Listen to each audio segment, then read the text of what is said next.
Okay, forward clutch and direct clutch are assembled, so let's air check them.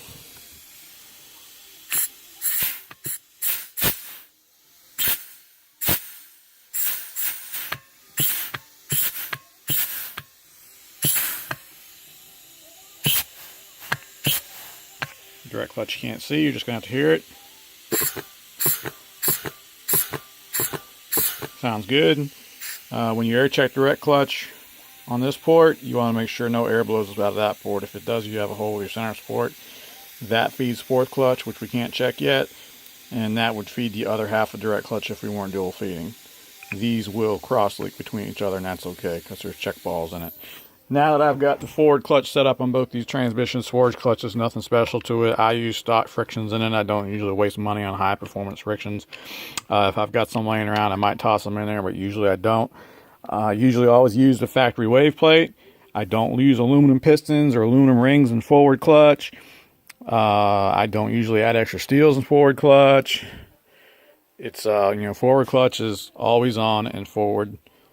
So it's on in first, second, third, fourth, and overdrive. It's always on. It never has anything to do with shifting. So clearance is not critical. You need some clearance. As you can see, I've got clearance. Those are free. But if you move it up and down, it doesn't really move very much. But I've also got a wave plate in there. The wave plate cushions it. Some people use a double wave plate. You can do that if you like. Forward clutch is pretty simple. Direct clutch, again, on the other hand, is a different can of worms. In direct clutch, I usually always put aluminum ply ring. I replace the factory steel ring, which are those up there. It gives a much better apply. I even do this in stock units that are 13-second power. And then you have many choices of clutches. You have stock type clutches, which are those. Then you have the stage 1s or the stage 2s, and some of them come in different thicknesses right there. Then you have different style backing plates. You can run a stock style backing plate. They're usually always screwed up, which my collection of screwed up ones is right here. And then here's some more expensive ones. Some of these I've gotten from, actually these are factory ones. These are two brand new factory ones, which are really hard to get a hold of. Used ones behind those. These are the ones Dave Husick sells. They're quite hard. They're harder than these. Those are good for a mandatory.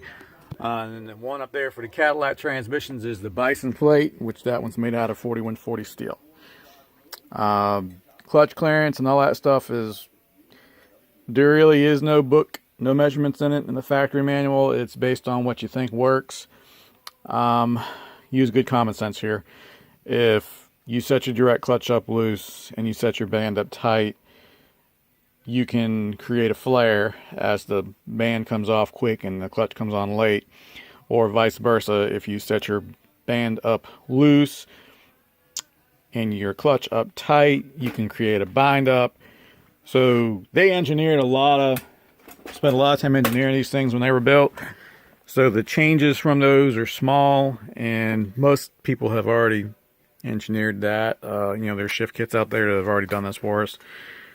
So I don't typically stray too far from those.